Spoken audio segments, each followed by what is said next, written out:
John F. Kennedy's assassination devastated America and forever changed the lives of many people. It all started with the beginning of his political campaign to be re-elected in the upcoming presidential election. November 21st, 1963, the President and the First Lady traveled on Air Force One for a 2-day, 5-city tour of Texas. They arrived in Texas and spent the night in a hotel. The morning of November 22nd, Kennedy made a few small speeches to citizens and government officials. Then he left the hotel in a motorcade to travel to Carswell Air Force Base so they could fly 13 minutes to Dallas. They landed in Love Field, where they were met by citizens. They spent a few moments shaking hands. The Kennedys walked over to a limousine where Texas Governor John Canale and his wife Nellie were already waiting. The day was sunny and warm, so the limousine was an open convertible. The motorcade was supposed to travel 10 miles to the Trade Mart where the president would give a speech. The streets were filled with many excited people, but as the car turned off of Main Street and was passing the Texas School Book Depository, gunshots were fired. The president was shot in the neck and head. The governor was also shot in the chest. The car quickly drove off to Memorial Hospital. There wasn't much that could be done for the president. At 1 p.m., he was pronounced dead. The governor was seriously injured, but he would eventually heal. John F. Kennedy's body was brought back to Love Field and placed on Air Force One. Once on the plane, Vice President Lyndon B. Johnson was sworn into office. President Kennedy's wife stood next to him, still covered in Kennedy's blood. On the same day, the president's casket was draped in the American flag and was pulled by horses from the White House to the Capitol.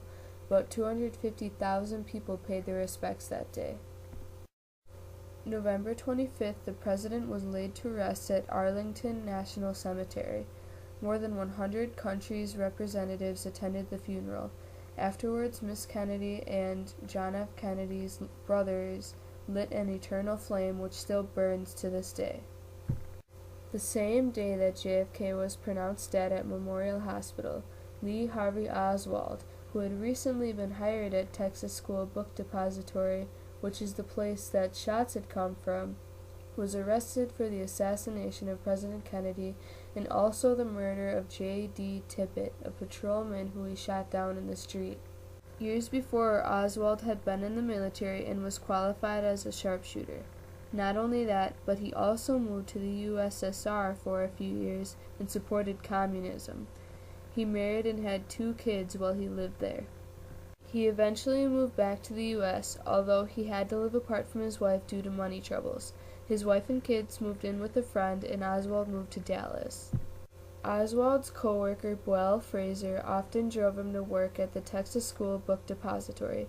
The day of the assassination, Oswald carried a long box. When asked what was in the box, he said it was just curtain rods. Later in the day, when crowds started gathering, Oswald asked what was going on. His co-worker James told him of the presidential motorcade.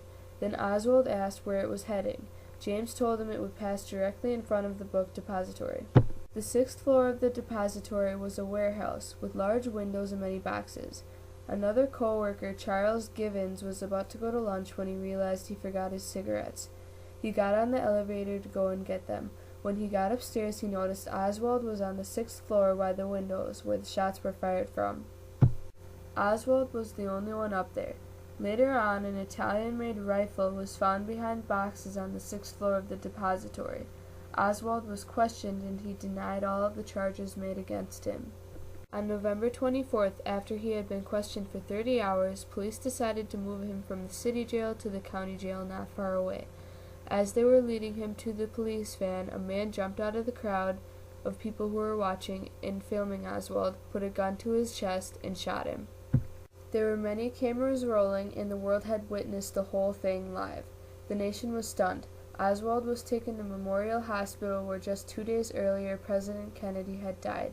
Despite having over an hour of surgery, Oswald passed away at 1:07 p.m. To this day, no one is 100% sure who killed Kennedy. A lot of evidence was mishandled. Also, there were many other groups who strongly disliked President Kennedy, like the CIA, FBI, Cuba, and the Mafia. Plus, because Oswald died, he never confessed to the murder. The JFK assassination is one of those events in history that people will never forget.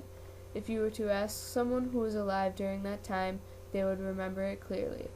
President Kennedy was loved by so many, and he made a huge impact on America. He will always be remembered.